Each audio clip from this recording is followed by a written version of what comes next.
Hi everyone and welcome to my channel. This is my very first video on YouTube doing these kinds of things, and I'm so excited about it because I've been reading for a long time now, and I had such a strong feeling for a year to go more public, to reach a broader audience. And what is so interesting about this is how our ego can stand in the way of us doing what we are truly meant to do.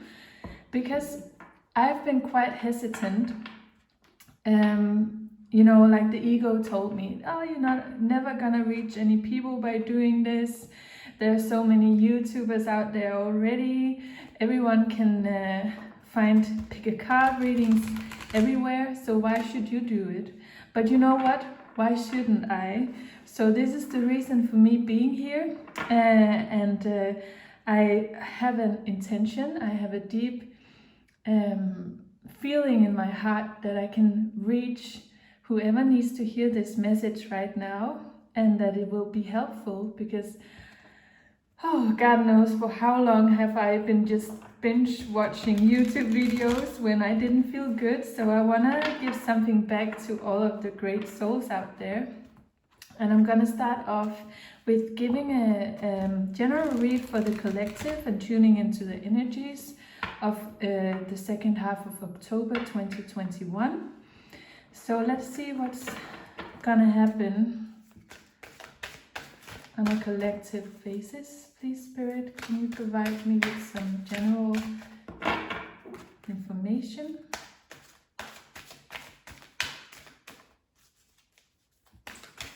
Yeah, right away I sense that there's gonna be a theme about speaking your truth, your authenticity, because it goes directly to my throat chakra. So be aware of cleansing the energies in your chakras, and especially in your throat. And sometimes we are not even aware that we are not being authentic, and that can actually manifest itself in our voices. So this is what I feel right now, a theme of speaking the truth, and also getting to know yourself on a deeper level is kind of required for you to be able to speak your truth, right? If you don't know yourself, how would you be able to speak the authentic you, right? But let's see, please cards, what's coming through. So we have the Enchanted Forest, mystery, magic, excitement. It's so beautiful. We already have the full moon here, and there's a full moon coming up on the 20th of October, which is going to be a very powerful one. And what you can see here is that a lot of love comes from putting light on aspects in your life that you haven't looked at before. And that's what the full moon does. It illuminates everything. And from not being fearful or afraid of looking at those areas in your life that you normally wouldn't do, you can actually gain much more love than you have ever imagined, and much more magic and excitement. So there's definitely some magic coming up for the collective around this. So I'm gonna just continue to pull a few cards from the wisdom of the tarot to see what Spirit has to or wants to tell the collective. So we have Hanged Man. I'm gonna pull 3 cards. Spirit, please.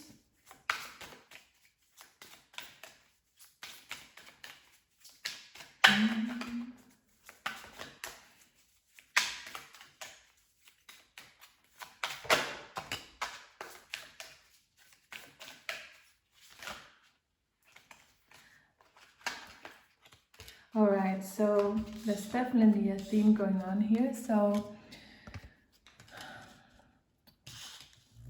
what I sense immediately is that if you want to experience, if the collective wants to experience true magic, true mystery, true guidance, there's layers of untruth that has to go away. You know, we have to tap into each our own truth and kill the parts of us that is no longer serving our journey.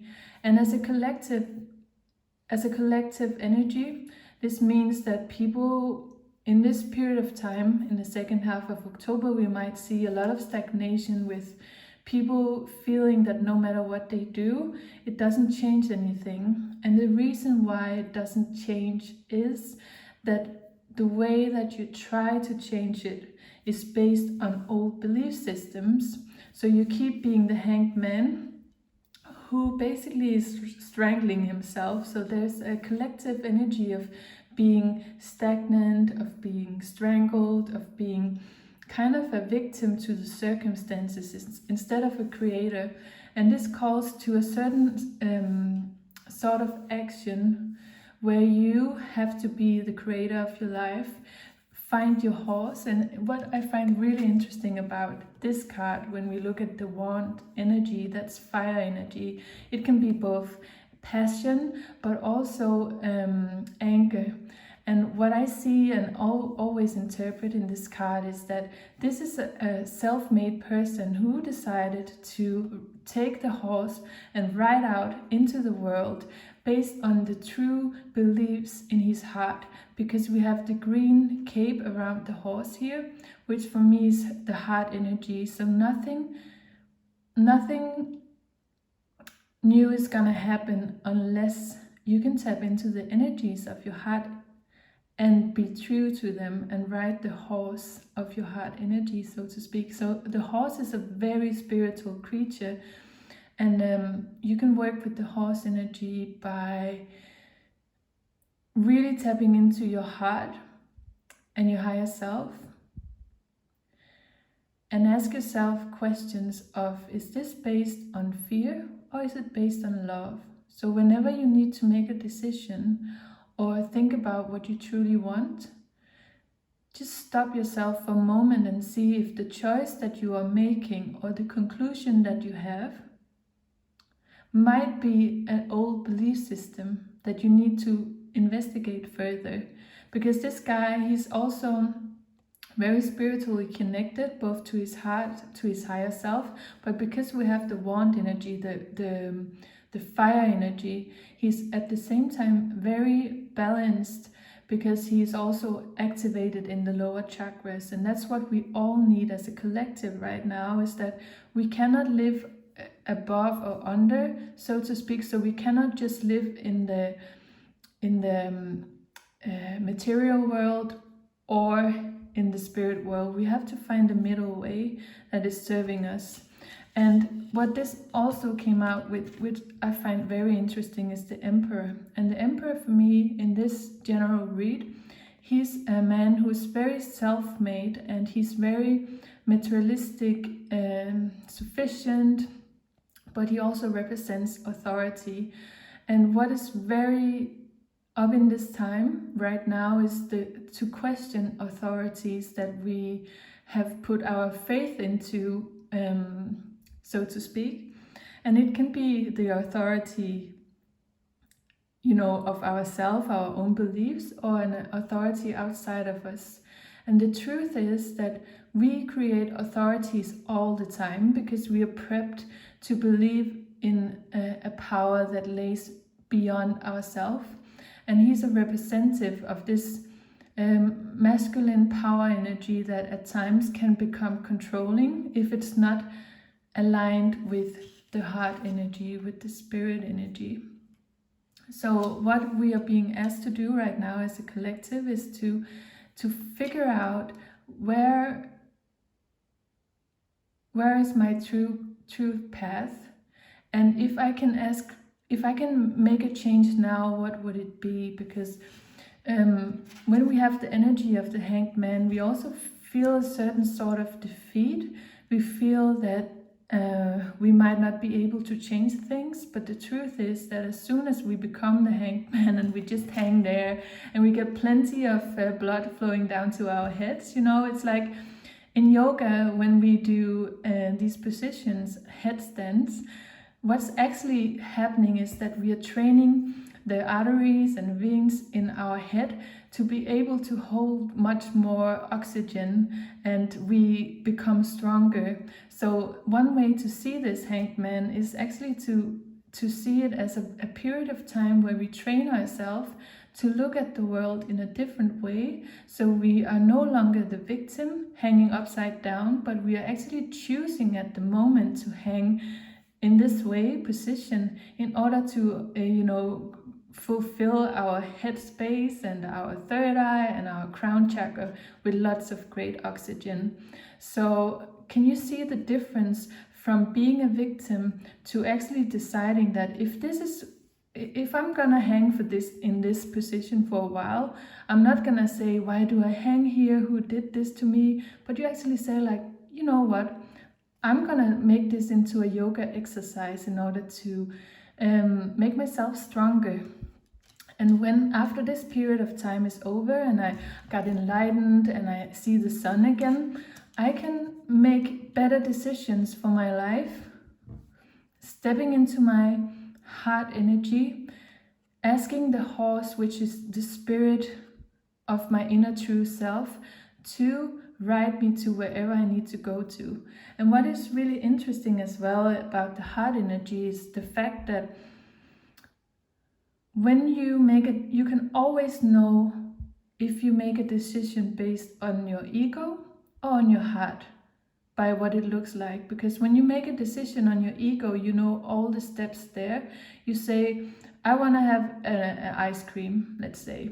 And you can say that it has to be a strawberry ice cream, and it's gonna be from the Dolce Vita around the corner, and you're gonna buy it from the guy you always bought it from, and it's gonna have, this certain flavor, and you can think about all of the steps. If it was a decision based from your heart, you would just say, like, you know what, I would like to have an ice cream, probably strawberry, but spirit, tell me what's better for me. So you just ride out in the world wanting to have an ice cream, and then every single door upon the way will show up when you need it. And you might end up in this beautiful new store with, healthy vegan ice cream, whatever you're into. And you might have a new experience that you could never imagine, because your ego can only make decisions based on the old ice cream store and what you are used to have there. And the ego will also be very mad and irritated if you don't get that certain kind of ice cream, whereas the heart takes all steps of the adventure and say, like, this is magnificent, look at this door, look at this beautiful flower, and then it will end up a much better place, because the expectations are gone. It's just a journey, it's an adventure. And to finish this off as well, I just want to say about this authority figure is, like, when you find and figure out that the true authority is within yourself. And by authority, I mean guideline. Like, you are the authority of your own reality. You can take action from a much more empowered place. And this is also what the Emperor is mastering. Even though he can become rigid at some point, and we don't want to become rigid.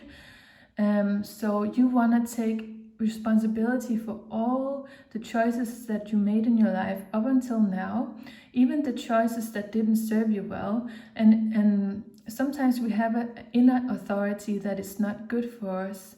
And this is the time right now to release this authority and establish some kind of new system that might still hold that authority over you, but it's hold from the heart space and the true guidance of your soul, so that you can have both. You can have both the spirit world and the materialistic world, and they are both good, especially when you mix them together, just like a nice ice cream. So this was the message for the collective energy at the moment. So please step into your own true power. Decide that if I'm gonna be the Hanged Man, I'm gonna hang here as a yoga position, and to train and oxygenate my brain and my third eye and my crown chakra. And then after this period is over, I'm so much more fit for riding out into the world, guided by my heart. And I will establish new kind of authorities that I will listen to, and they are not rigid and they are not having any power over me. I'm the one in charge. I'm the one who can see what is good for me and what isn't. And that will lead us eventually as a collective into much more magic, love, and prosperity in our world. 27 adds up to 9. So this full moon will also be represented by some sort of last destination for whatever we were used to do and have in our life experience, and it will prep us for something new. I don't sense that this is gonna be one of the huge endings. It will be more like a nice wrap up, like when you know that the movie is over and all the plays has been delivered in the most beautiful way, and you are reaching the end. It will be more like that sort of feeling. So this is the first collective reading of this channel. I hope you enjoyed it as much as I did, and I wish you all the best with a lot of abundance, prosperity, clarity, and love. Thank you so much for watching.